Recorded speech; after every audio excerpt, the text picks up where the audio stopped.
the weekly feed. Kyle Meredith, joined this week by Damien Jurado.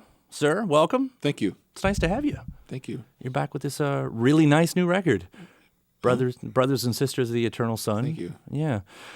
Give us the setup on this, because I feel like in your career, and this is going to sound like I'm blowing smoke up your way, and I really mean this. This is an important record that we will be talking about for a while. This doesn't sound like anything else right now. The way the critics are handling this record, it's something special. I feel like you know that about this record beyond the rest of your catalog. This is something special. I don't know if I don't know if I know it's something special. Yeah. I would say that I know it's something different. Yeah. I will say that because the critics don't know how to handle it is good for me. Because in all honesty, it's really something that I actually set out to do, because it goes against the whole thing of just being pigeonholed. I'm beyond music. I don't like labels. I don't like being put in boxes. It's a concept record, though, right? It's a concept record. It's basically a part two, and it's basically a follow up for Maricopa. Yeah, I know you've talked about this, but what is the setup of this record? What is the concept? The concept is basically about a guy who just has sort of gives up on life and commits the act of social suicide. Yeah. And just disappears. No one knows if he's dead or alive. He just gets in a car and goes away. And he comes upon a place he's never heard of before called Maricopa. He stays there for a while. He likes it there, and he realizes that he's actually in search of something that's beyond him, and he doesn't know what it is, Yeah. And the people who live there are giving him an insight as to maybe what that might be, love and peace or something, and God. And so he goes out and he leaves. And then as he leaves, he gets into an automobile accident. That's how record one ends. Mm-hmm. And the new record is basically what happens from there on. He gets in, he's now able to walk away from the crash. He ends up back at Maricopa, and then realizes that they are waiting for the second. They're waiting for the return of Christ to happen to Earth on Earth, and he becomes this beacon between heaven and earth. And it's a pretty sci-fi. It's almost like a spiritual sci-fi record. I mean, it could be a movie. Could be a movie. It could be a movie. I mean, it's based on a dream that basically looked like a movie trailer to me. Yeah. So yeah. Did you know that you were going to do a sequel when you did the first record? I had no intention of doing a second sequel, because originally I had another record written already in the can, and I was going to go to the studio, and within a week I was going to be in the studio by the time I wrote this new record, and I scrapped the old one, wrote this new one. Wow. And then went down to the studio and did it, and that was kind of it. So that's kind of mind-blowing. It's mind-blowing to me, actually, to be honest with you.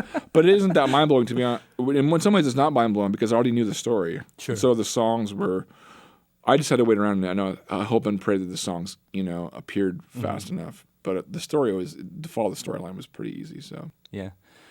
There's something about that, too. You were talking about the concept and the guy going on the journey. And it always seems like when someone's going on a journey of self-discovery like that, it's a desperate journey. Like it's never a guy that walks out full of life and says, "I'm going to change my world today" with a huge smile. Right. And it always seems so desperate. But it's led to it almost seems like the sound you guys came up with match that. And for a lot of artists, I know that a theme arises, I guess, afterward. They notice, the things they were thinking about and everything. But you go into this with the whole thing formed. Yeah. Was the sound formed as well? No, not at all. And that was the interesting part, because, I in my head I knew exactly how I wanted each song to sound like. Yeah.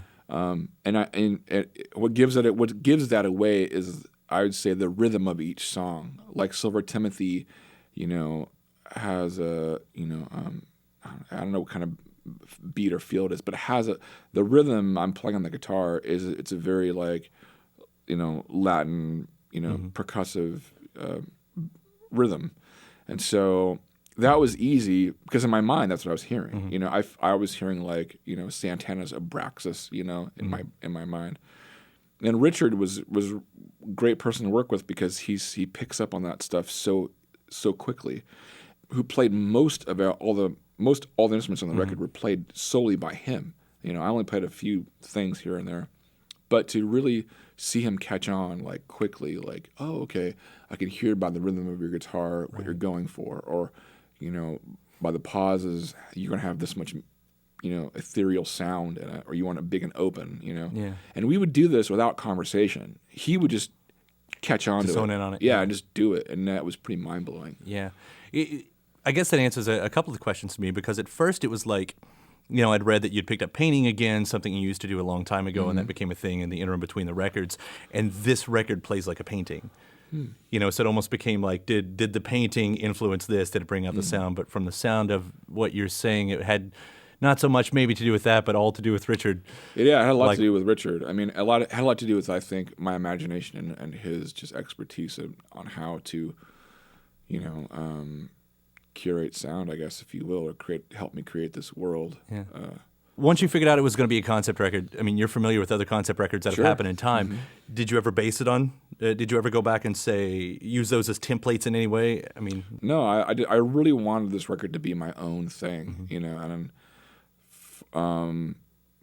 yeah, and for me, I've accomplished that. You know, I've made something that, you know, that you can't quite categorize. You can't. The critics can't quite, or fans can't quite put it. You know what I mean? Like, what is it?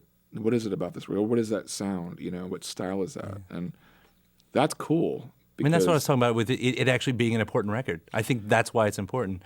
Okay, then I'll agree with you then.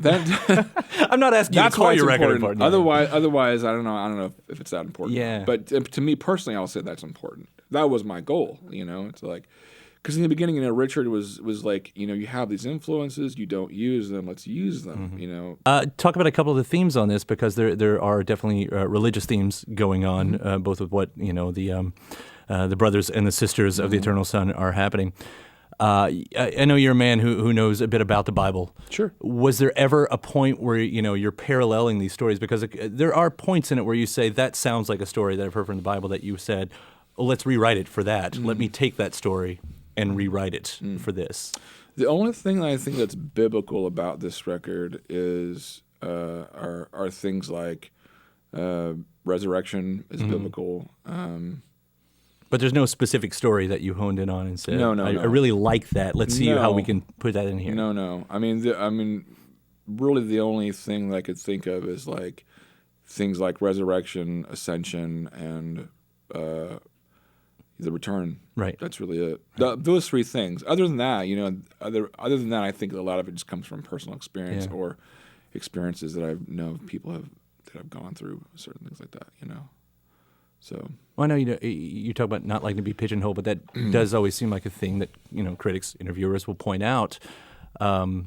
It's not a faith-based music you're doing, but there's that side to your story, and it's always interesting the way critics will tackle any kind of Christianity that has to deal with music. It's really clumsy.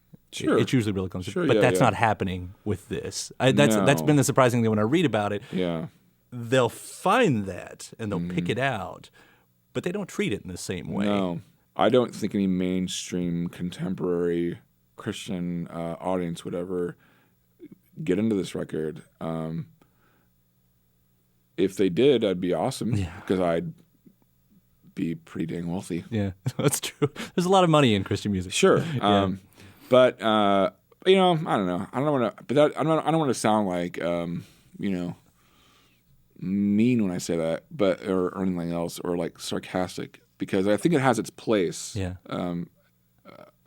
In some ways, but for me, it's not. I mean, I don't subscribe to that at all. I mean, because, you know, I've always said in passing, you know, in other interviews, you know, in the past, you know, being open about my faith is something that's very recent.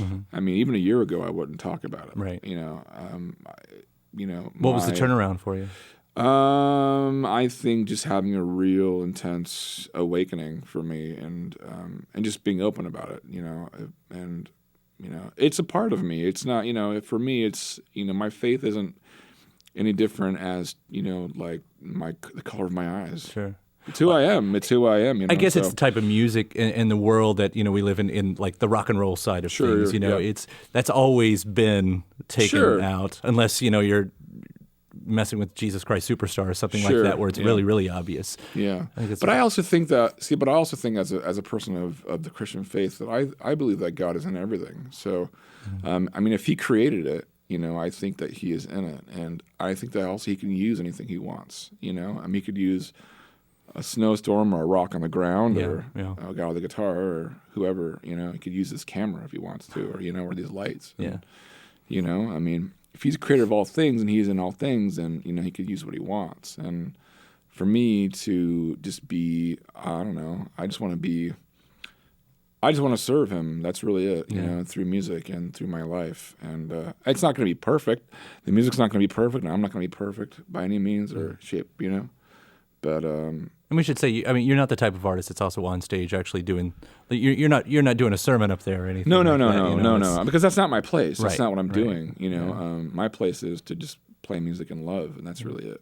Which makes its way into the lyrics of this. Yeah, I think so. Yeah, with the whole thing. Sure. The sound of it. Back to that too. On the last tour, on the Maricopa tour, you did play with a band. Yeah.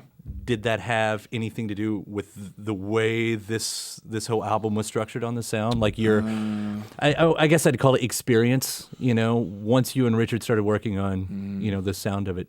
The band actually had nothing to do with that. It really had to do with I think just kind of picking up where the last record left off, but going even further because the first record is still set in reality. I mean, the character is. He's very much in the world, although he's not, Ellie's in this weird place that he doesn't know is real or not. But it's only when he goes back that things start, that after the car wreck happens, that he doesn't, that things things look different to him. Colors are brighter, things sound different. He's hearing... he's getting numbers in his brain, and his eyes can change color. He could float. I mean, he can do all these crazy things that no human being can. And so, the music has to express that. You know what I mean? And those things, which is why I think it sounds so out there. Yeah. Like, I don't know if you have any plans. You obviously didn't know that you were going to do a sequel before you got to this one. No. And now that it ends with Sons in Our Mind, does that lead itself to saying, everyone loves a trilogy? No, I've moved on beyond Maricopa now. I'm no longer going there anymore. Wow. It's behind me, I'm moving on to further things, so I don't know what direction I'll go to now. Sure. But I was saying earlier that before this interview that, for me, now that I've finally made the record that I wanted to make, I don't know where I'll go from here, so I don't think I'll say this. I don't think I'll be able to top this record. Is that true? I really believe that. I mean, a lot of artists are like, oh, our best record's still in us. You rarely ever get to this point to see someone to say, I think I might have made my masterpiece. No. For me, the masterpiece was inside me the entire time. It just took a long time to get it out. And then, but after this, I don't know. I really don't think. I do not see myself making a better record than this. If I do, I will be shocked and in awe. Well, I will say I believe in Damien Jurado. Even if it's not as great, I expect that to be good. Well, I appreciate it. Yeah, it's serious. You make good music. You believe in more than I do. I believe in Damien Jurado. Yeah, you believe more than I do. You've made a beautiful record. You have made I really quite appreciate a masterpiece. that. So thank you so much, dude. Thank you for having me. Yeah. Thank you.